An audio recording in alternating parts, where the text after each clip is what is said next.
hoje o tema vai ser espiritualidade como fator de proteção. A gente precisa entender, né, a questão da espiritualidade como fator de proteção em saúde mental, nos protege contra problemas posteriores, né? Então, é sobre isso que nós vamos conversar. Deixa eu primeiro apresentá-la. Ela é pedagoga, ela é professora de graduação e de pós-graduação, ela é neuropsicopedagoga clínica, institucional e hospitalar. Ela tem mestrado, né? Ela é mestre em ciências sociais, ela é consultora educacional nas áreas de gestão emocional e metodologias ativas e ela é pesquisadora em espiritualidade e saúde. E é por isso que a gente vai conversar sobre espiritualidade e fatores de proteção. Tânia, como que a gente pode definir espiritualidade? De início, eu gostaria de deixar muito claro que, apesar desse tema ser importantíssimo, ele ainda é um tabu, porque apesar de ter a linha de espiritualidade, mas como é em ciências sociais, a linha de espiritualidade estava mais atrelada à antropologia, né, a cultos da antropologia, a questão de cultos de ayahuasca, de cultos mesmo, de questões antropológicas, né, mesmo tradições de umbanda, de candomblé, de afro-brasileiras. Então, eu trouxe a minha pesquisa foi apoio social dentro das instituições. Então, primeiramente, diferenciar espiritualidade. Ela é diferente de religião. E por que ela é diferente? Porque a religião está atrelada a cultos, práticas, dogmas e procedimentos. Né? Ela está atrelada a uma comunidade com os valores, com as crenças pré-estabelecidas. E a espiritualidade não. Então, vou fazer uma análise a rituais. A rituais, isso. Rituais, a práticas, a dogmas. Então, a espiritualidade, ela é essência, ela é transcendência, ela é imanência. E a religião está ligada mais às práticas, aos cultos, às procedências, a uma comunidade. Enquanto a espiritualidade, não. Ela é mais livre nesse sentido. É uma questão de conexão, né? Seja com a vida, com algo que seja sagrado. Essa conexão faz eu transcender, não é isso mesmo? Transcender. Isso. Porque a religião, ela vem do religare, que é religar, ligar-se a Deus. A espiritualidade, ela também busca. Os antropólogos dizem que nós somos seres que buscamos desde sempre o contato com o divino. Né? Nasceram assim as cosmogonias, nasceram as crenças, nasceram as tradições. Então, o ser humano ele sempre busca. E a espiritualidade, ela é essa busca não atrelada a uma religião formal. Ela é realmente a essência. Exatamente. Ela é a busca. Ela é a busca do contato com o divino. Não que a religião não seja, porém a religião está circunscrita a dogmas, prerrogativas, rituais, e a espiritualidade não. É muito comum uma pessoa dizer assim, eu creio em Deus, mas não tenho religião. Já ouviu essa afirmação? Sim, espiritualidade. Inclusive, já vi muitos ateus muito espiritualizados, porque estão conectados com algo que é sagrado, procuram ser uma pessoa melhor, então realmente vivenciam a espiritualidade na essência. E é muito interessante você ter falado que de trazer a pesquisa em espiritualidade para ciências sociais, o quanto que realmente é desafiador, né? Porque se entende mesmo pela antropologia, que é o que tenta conversar. Isso, mas precisa saber pelos campos também, não é verdade? E Tânia, em que sentido, assim, que a gente pode dizer que a espiritualidade, ou seja, essa conexão, né, funciona como um fator de proteção em saúde, e em especial na saúde mental? Existem pesquisas, inúmeras pesquisas, que atestam que a espiritualidade, as pessoas que têm uma espiritualidade, elas têm menos propensão a estresse, menos propensão a adoecer, e quando adoecem, se recuperam 4 vezes mais rápido do que pessoas que não têm nenhuma crença, nenhuma religião, nenhuma ligação com o divino. Né? Isso é cientificamente comprovado, porque inclusive também nas fases terminais, pessoas que têm uma espiritualidade, elas, vou dizer uma coisa que pode parecer incoerente, elas morrem melhor, né? E aí a Elizabeth Kubler-Ross, lá nos cuidados paliativos, ela percebeu também que as pessoas que tinham essa questão da espiritualidade, da religiosidade, da transcendência, elas morriam melhor. Talvez pela crença de um outro mundo e que, né, há continuidade ou que houvesse o descanso, enfim, né, fatores inúmeros, mas se vive e se morre melhor quando se tem uma espiritualidade. E se trabalha melhor também. Tá? Inclusive, eu já fiz algumas pesquisas das pessoas espiritualizadas, elas trazem um ambiente, elas interferem no clima e na cultura organizacional, porque elas trazem essa positividade, a espiritualidade se insere na psicologia positiva, como você sabe, elas trazem essa positividade para o ambiente de trabalho. Né? Seu modo de ver, seu modo de agir, porque quando você é espiritualizada, você busca ser um ser humano melhor. E isso reflete em todos os ambientes, não só em casa, mas também no ambiente do trabalho e nas relações. E isso é fator de proteção e saúde mental. Inclusive na pandemia, as pessoas que são espiritualizadas, elas estão atravessando esses dias tortuosos de pandemia de forma mais tranquila ou, digamos assim, menos conflituosa. Né? Inclusive, para quem quer vida numa pós-vida, seria transcorrer de uma vida para outra vida. E para quem não acredita, mas se refugia nessa fé, e essa fé não só dá sentido, como dá significado e faz com que as pessoas vivam melhor. É a proteção de saúde mental, sim, e principalmente, né, quando a gente pensa na espiritualidade, né, como algo que nos leva a nos conectar, a transcender a nós mesmos, né, nos ligar a algo maior. Esse algo maior pode ser Deus, pode ser a natureza, pode ser algo ou alguém, assim, um trabalho, uma ideia, mas algo que transcenda, né? E faz com que eu queira ser uma pessoa melhor. Isso. E aí a gente fica pensando, né? Ser uma pessoa melhor, isso. E aí a gente vai se envolver com mais hábitos de saúde, em comportamentos de saúde. Então a gente acaba... Isso, exatamente. Entrando numa espiral ascendente. A espiritualidade é a busca de sentido, né? É busca de sentido que suplanta até a situação difícil que se vive. Tá aí nosso Viktor Frankl, que não nos deixa mentir. Na situação que ele estava, o sentido o salvou. Eu li os livros do Viktor Frankl, mas tem um que me chamou muito a atenção, me tocou profundamente, é o que não está escrito nos meus livros. É um livro de memórias, e onde ele fala realmente o quanto que a espiritualidade o guiou, né? Então ele traz bastante relatos da vida dele, né? De lidar com todo aquele sofrimento, com aquele terror que foi o Holocausto, mas não só isso, as escolhas que ele teve. Então é um livro muito bonito, que ele fala diretamente dessa conexão da espiritualidade, o papel da espiritualidade na busca desse sentido, de se viver uma vida com sentido, e que o maior sofrimento é viver uma vida sem sentido. O sofrimento de uma vida... Isso, viver uma vida na plenitude, né? Viver uma vida na plenitude, o sentido e a plenitude. Sim.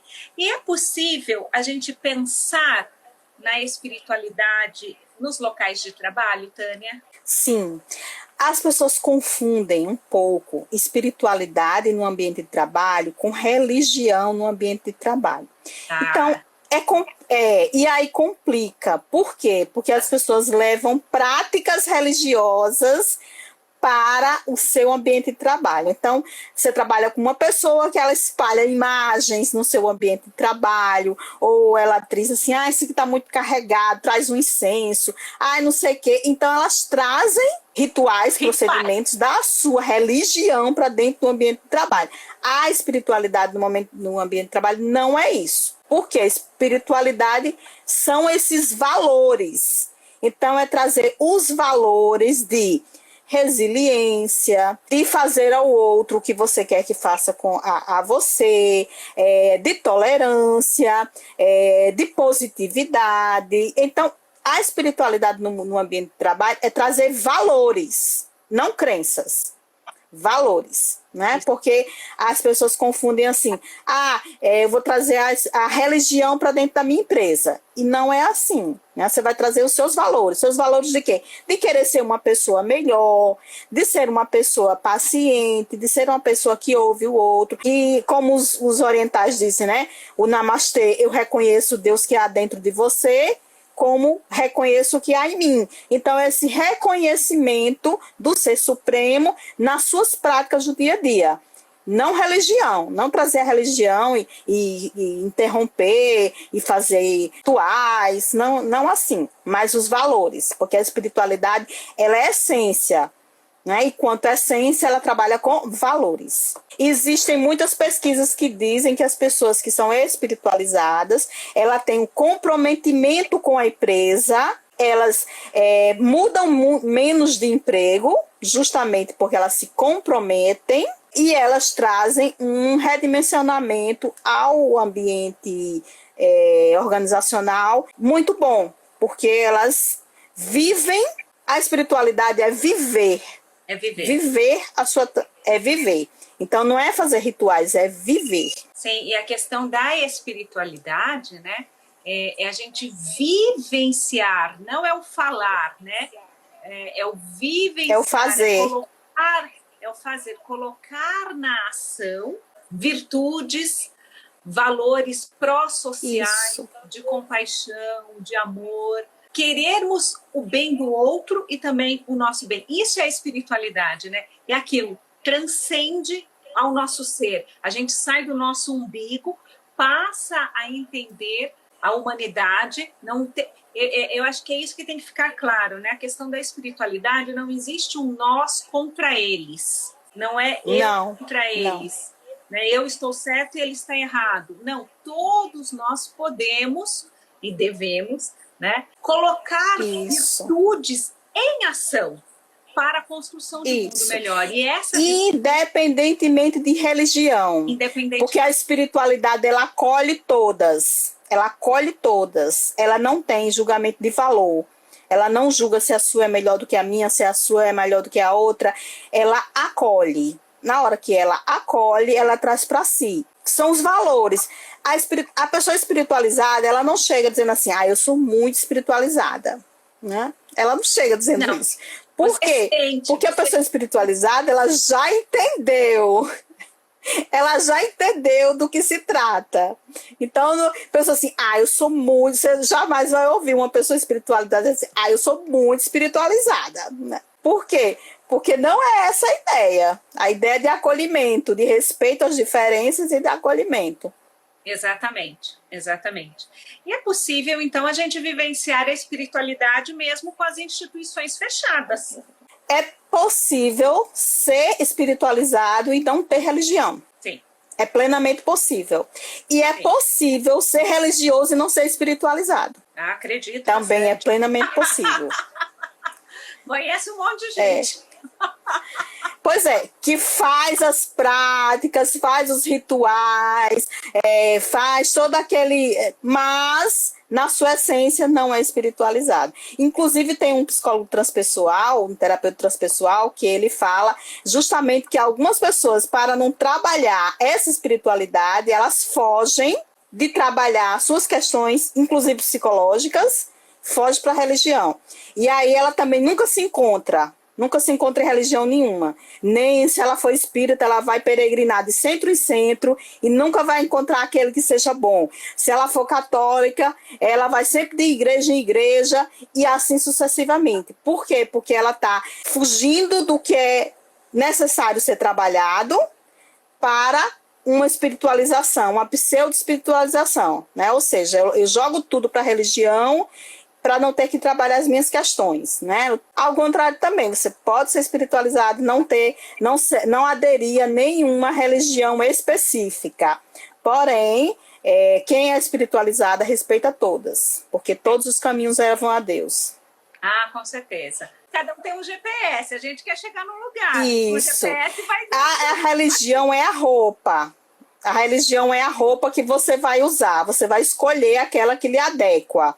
E a espiritualidade é o ser. Então, a religião vai de encontro aos seus anseios, a sua forma de viver, a forma de ver o mundo, a sua forma de entender como as coisas são. Você escolhe a religião em função dessas questões, né? E a espiritualidade ela vai sendo trabalhada, às vezes, dentro de uma religião e às vezes fora. Acho que isso que a gente tem que ficar claro, né? A espiritualidade, nós estamos falando da essência, né? Da essência do ser, do agir, de buscar ser um ser humano melhor por se sentir conectado com algo maior, seja Deus, seja o divino, seja o sagrado, seja a natureza.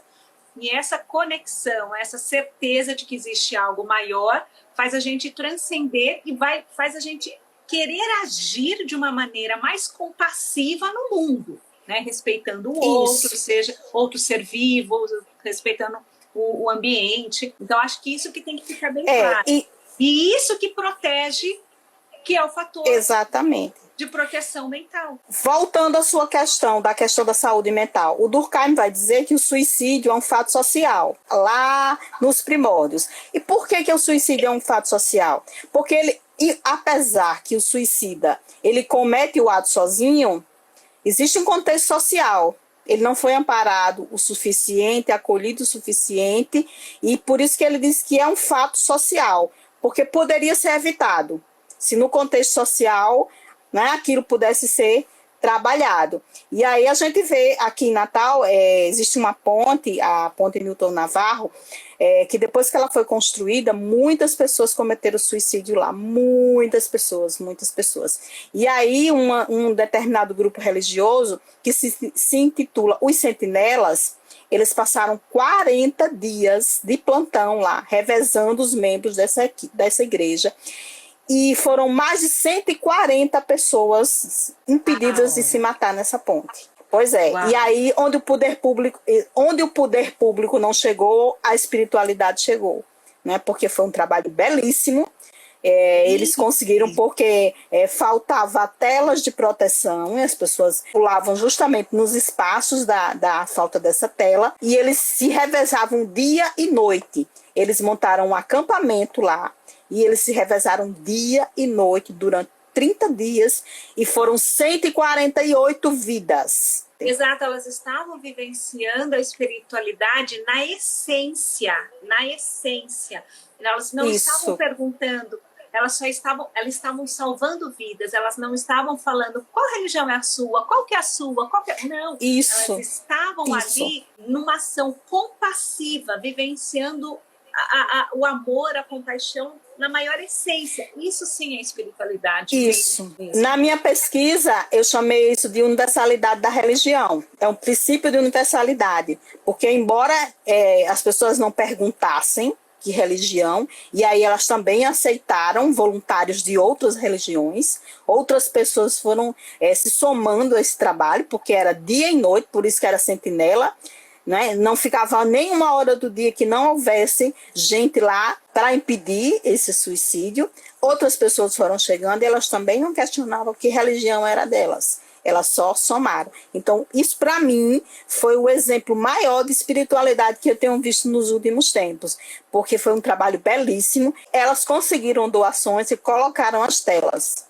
E aí o problema foi sanado definitivamente. Belíssima, é a espiritualidade em ação, é aquilo que a gente estava falando, é a vivência da virtude, dos comportamentos pró-sociais no mundo. Isso é espiritualidade. Exatamente. E isso que protege. Exatamente.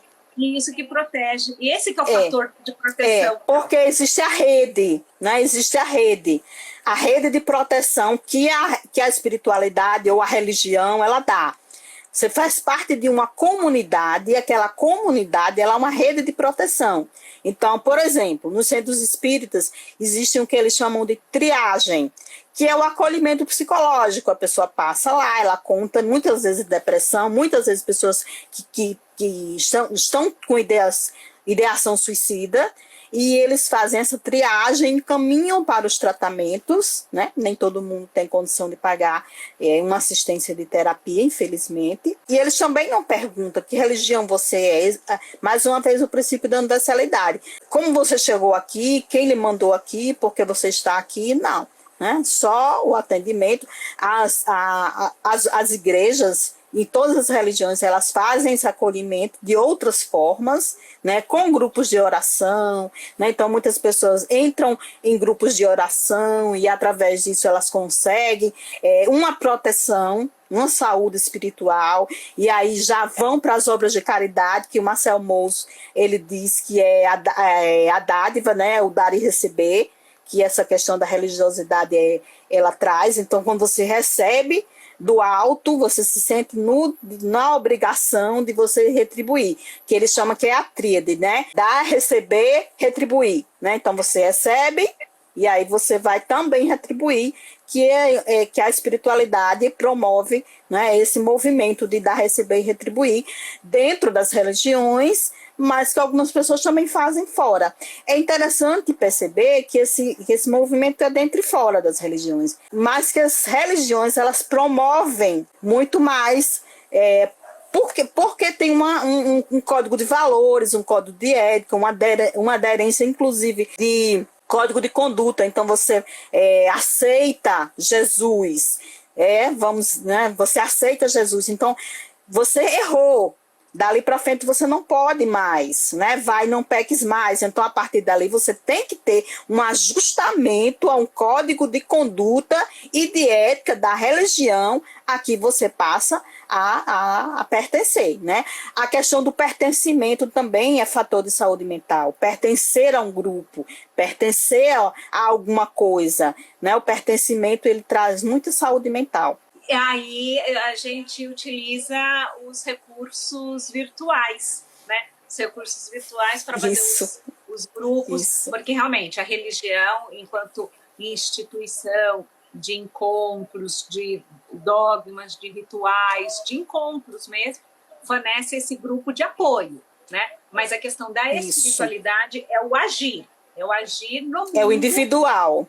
É o individual. Né? Nessa pandemia, a questão do acolhimento, da saúde mental, em função dos templos religiosos estarem fechados, está muito complicado.